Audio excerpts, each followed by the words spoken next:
네, 오늘도 주님의 사랑하심이 우리 모두에게 함께하기를 주님의 이름으로 축복합니다.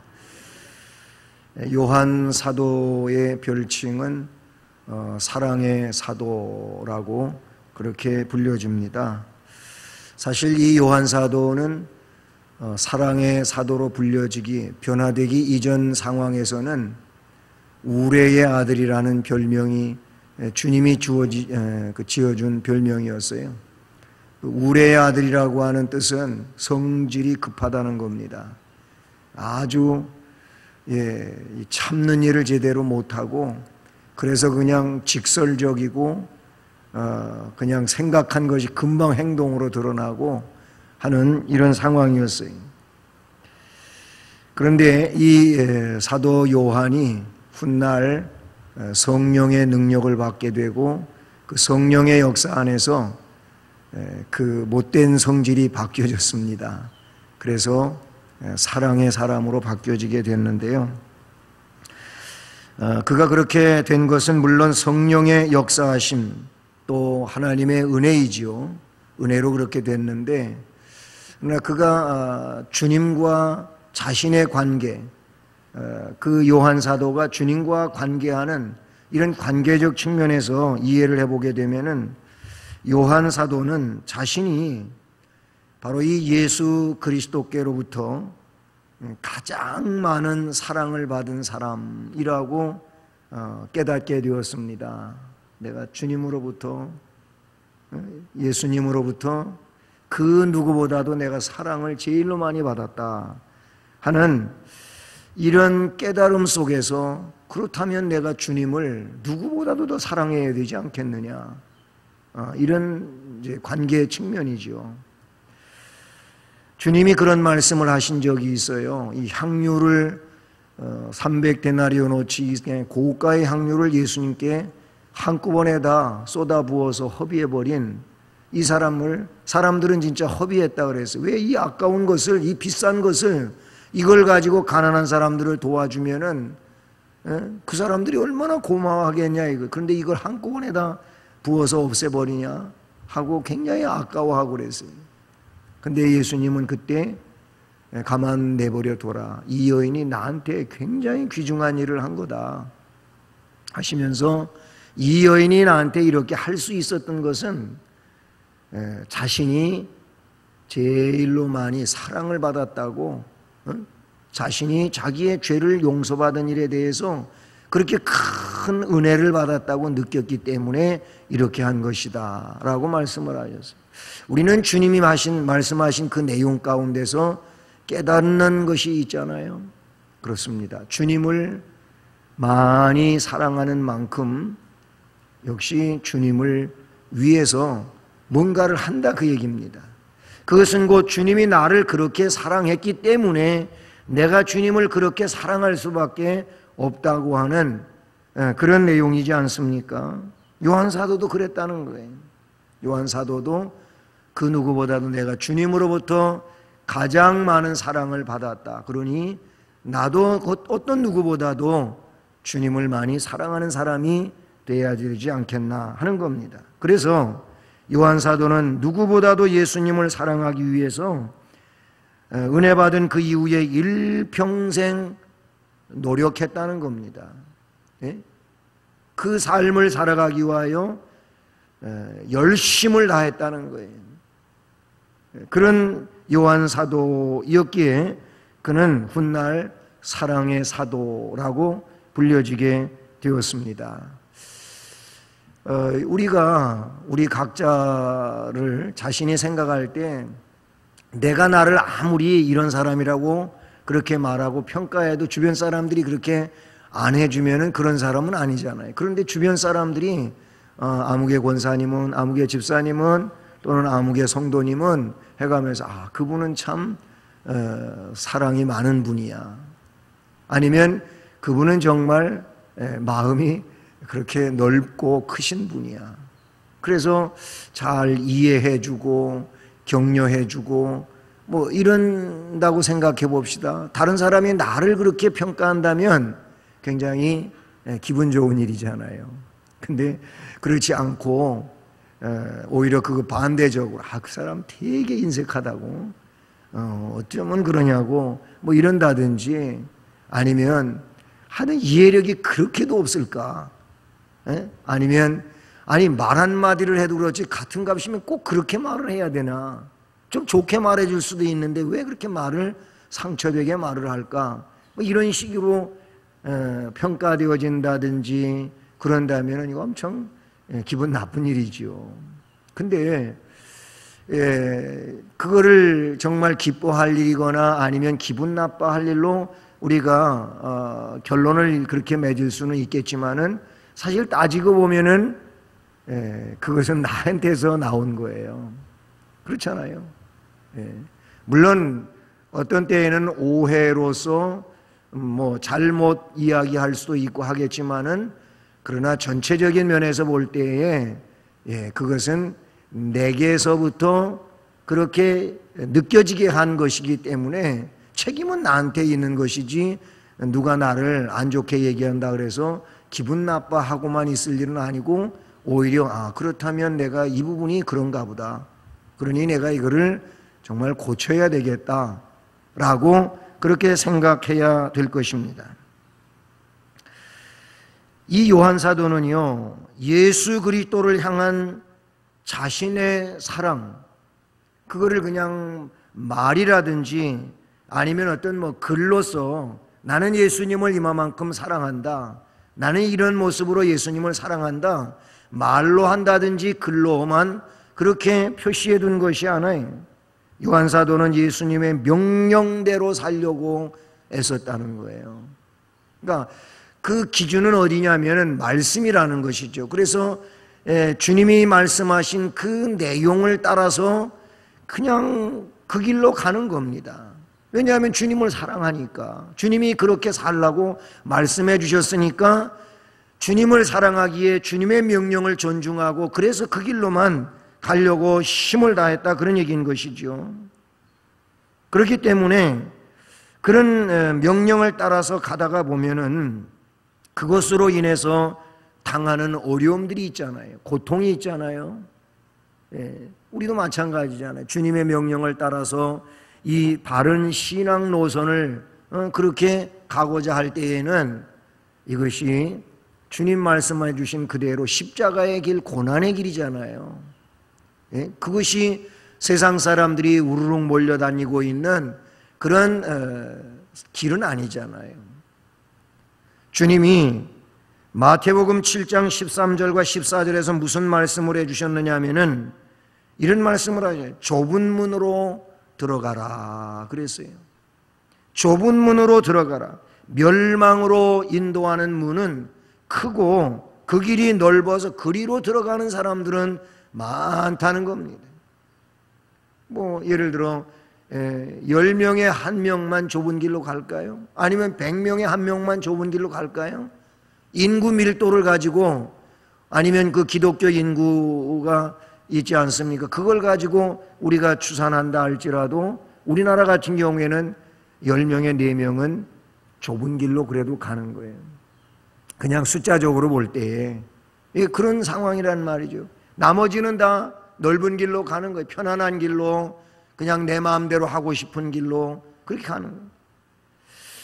하나님의, 우리 주님의 명령대로 그 길을 가고자 할 때에는 좁은 길로 가는 것인데, 예수님은 그 좁은 길에 대하여 뭐라고 말씀하고 있냐면은 그 길은 협착한 길이라는 겁니다. 그래서 찾는 사람들이 적다는 겁니다. 이게 온전한 신앙의 길이고, 그리고 이것이 주님이 요구하시는 경건의 길인 줄로 믿습니다. 요한 사도가 이 길을 갔다 이거예요. 그냥 말로 한 것이 아니고 글로 표현한 것이 아니고 주님을 사랑하기 때문에 주님의 명령을 따라서 그 좁은 길, 좁은 문으로 드나들고 가는 이런 삶을 살았다는 것이죠. 우리는 요즘에 이 내용과 관계된 복음 찬송을 잘 부르잖아요. 또 은혜가 되잖아요. 주님 다시 오실 때까지. 이 찬송가 한번 앞부분만 좀 해볼까요? 주님 다시 오실 때까지 나는 이 길을 가리라. 좁은 문 좁은 길 나의 십자가 지고 나의 가는 이 길 끝에서 나의 가는 이 길 끝에서 나는 주님을 보리라. 영광의 내 주님 나를 맞아주시리. 아멘. 거기까지요. 우리가 거기까지 내용만 보더라도 그렇잖아요. 주님 다시 오실 때까지, 그때까지. 이것은 우리 개인적으로 볼 때 내가 주님 앞에 서는 그때까지, 내가 죽는 그때까지를 말하는 거죠. 그때까지 나는 이 길을 가리라. 어떤 길? 좁은 길, 좁은 문으로 들어가는 그런 것을 말하는 거예요. 그게 곧 십자가를 지고 가는 것이라고 했고, 그러나 그 길을 가는 자는 그 가사에 있는 내용대로 뭐예요?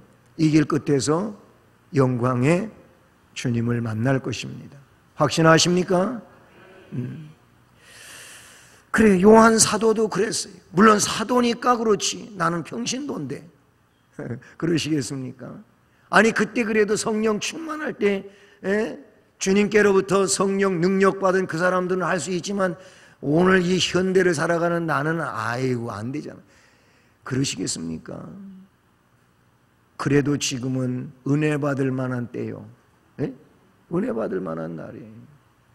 그러신 줄 알고 우리도 요한 사도가 그랬듯이 주님께로부터 나는 큰 사랑을 받은 자다. 그래서 멸망에서 생명으로 옮겨졌으니 나도 주님을 그만큼 크게 사랑해야 되겠다고 하는 이런 믿음을 가질 수 있기를 주님의 이름으로 축복합니다. 그러기 위해서 우리가 해야 할 일이 뭐냐면 생활 속에서 주님을 사랑하고 주님의 명령을 따르고 있다고 하는 이런 것들을 증명할 수 있어야 된다. 삶으로 증명할 수 있어야 된다. 생활로 증명할 수 있어야 된다. 이게 무슨 믿음이냐? 살아있는 믿음이라 그런 얘기예요. 아무리 말로는 큰 얘기를 한다 할지라도 삶으로 그 내용을 말하지 못하면 이것은 그냥 형식에 불과한 것이고 그냥 말뿐인 것이지 진정한 것은 삶이에요. 그래서 우리는 또 얘기 드리지만은 신앙생활이 돼야 된다. 신앙생활이 돼야 되는 거예요. 신앙생활은 뭐예요? 삶이 신앙이다 그 말이거든요. 오늘 이 말씀에 보면 그래서 사랑의 증거가 하나님을 사랑하고 우리 주님을 사랑하고 말씀을 사랑하고 이 사랑하는 증거가 뭐냐? 사랑의 증거는 오늘 1절 초반의 말씀을 보니까 예수께서 그리스도이심을 믿는 자마다 하나님께로부터 난 자고 또한 낳으신 이를 사랑하는 자마다 그에게서 난 자를 사랑하느니라. 아멘. 이런 말씀을 사용하고 있어요. 예수님을 사랑한다, 하나님을 사랑한다, 이 말을 오늘 5장 1절 앞부분에서는 예수님께서 그리스도이심으로 믿는 것이 그분을 사랑하는 증거라는 거예요. 예수님이 그리스도이심을 믿는 것. 여러분, 요한 사도 시대만 하더라도 예수님 하면은 나사렛 사람이 나사렛 사람. 나사렛 예수라고 하는 별칭이 있잖아요. 오늘 우리는 나사렛 예수 하면은 먼저 오는 느낌은 뭐냐면 능력의 예수님으로 이해가 되어지는 것 같아요. 나사렛 예수 하면. 왜냐하면 나사렛 예수 이름으로 명령하노니 약한 마귀여 물러가라. 뭐 이렇게 우리가 축사를 하고 하잖아요. 그러다 보니까 나사렛 예수 하면 능력이 먼저 이해되어지는 것 같지만은 원래 나사렛 예수는 예수를 놀리는 거였어요. 예수를 안 좋게 생각할 때 부르는 게 나사렛 예수였어요. 그래서 요한복음에도 말씀에 나오지만은 나다나엘이 뭐냐, 야 나사렛 같은 그 동네에서 무는 선한 것이 나냐, 굉장히 사람들한테 멸시되어지고 천대되어지고 그냥 이렇게 귀하게 취급되어지지 않는 이런 동네라고 성경에 나오잖아요. 나사렛 예수는 그래서 그 당시에는 안 좋게 인식되어지고 불려지는 그런 내용이었어요. 그리고 나사렛 예수라고 할 때에는 그 당시에 어떤 의미가 또 담겨져 있느냐 하면은 신적 존재를 인정을 안 하는 내용이에요. 예수님을 신적 존재, 하나님으로 인정하지 않는 그런 의미로서도 나사렛 예수라고 불려진 거거든요. 그러니까 예수께서 그리스도라고 하는 것은 그 나사렛 예수가 그리스도라고 하는 이 믿음을 갖는 게 진정 하나님을 사랑하는 증거이고 그리스도를 사랑하는 증거라는 것을 말씀해 주고 있다는 사실이죠. 오늘 이 말씀은 그래서 그 부분을 우리에게 나타내 주고 있는데요. 여러분, 하나님은 우리가 죄인인 것, 그래서 그 죄 때문에 멸망할 존재인 것을 아시잖아요. 그냥 놔두면 멸망할 존재잖아요. 거기서 꺼내지 않으면 그대로 멸망에 들어갈 수밖에 없는 거잖아요. 그래서 이런 멸망할 인간을 구원해서 영원한 평화와 안식을 누릴 수 있도록 해야 되는데 그렇게 할 수 있는 방편이 뭐냐면 그들의 죄를 속해주는 거예요. 그들의 죄를 없애주는 거예요. 그 죄인을 그냥 너 죄 없다 이렇게 이야기해 줄 수는 없잖아요. 공의의 하나님이시니까.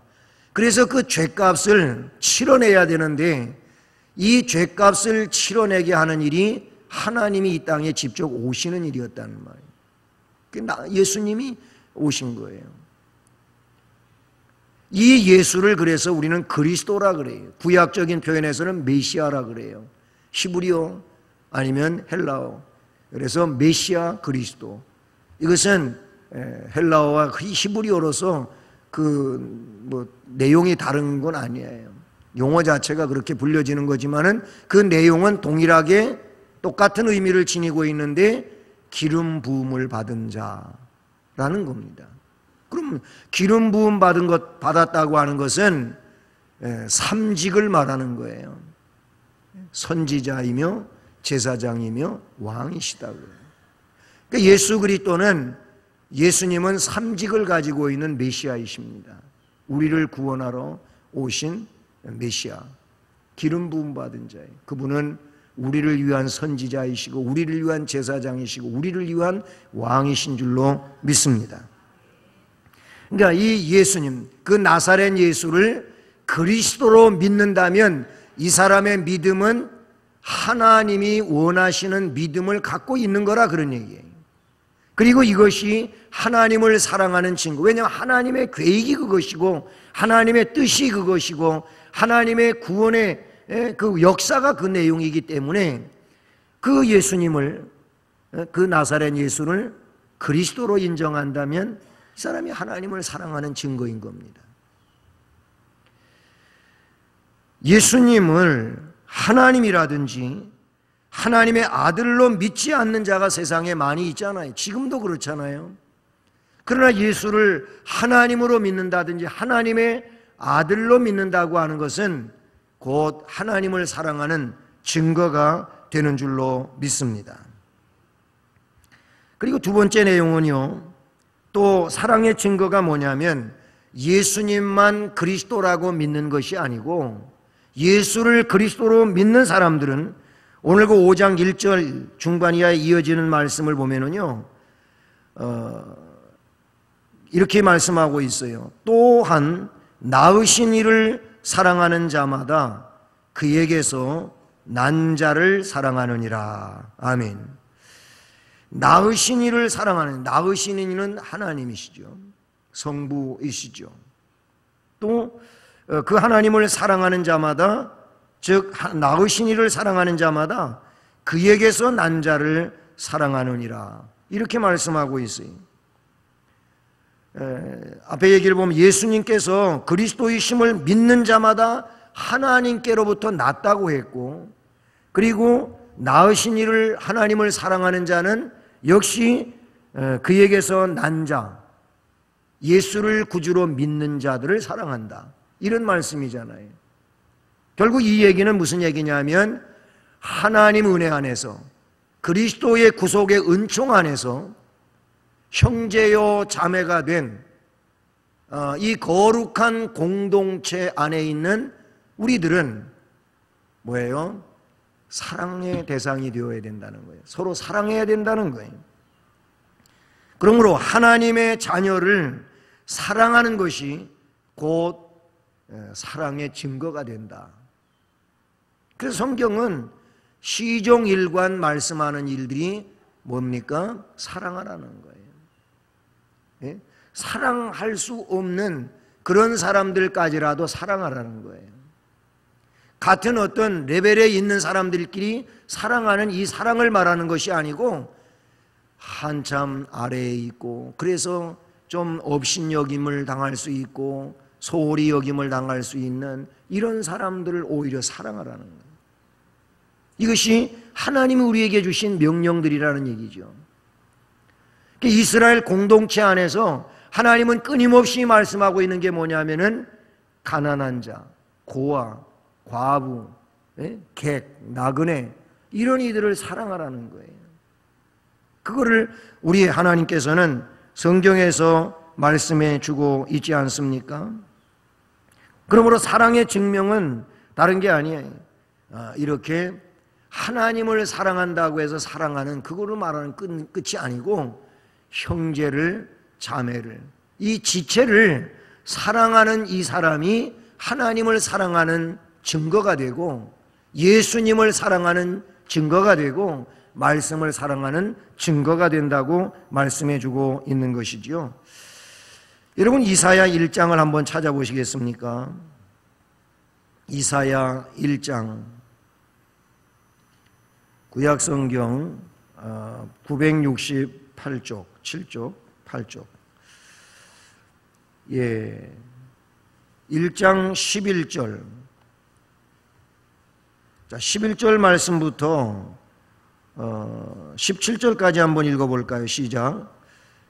여호와께서 말씀하시되 너희의 무수한 재물이 내게 무엇이 유익하뇨?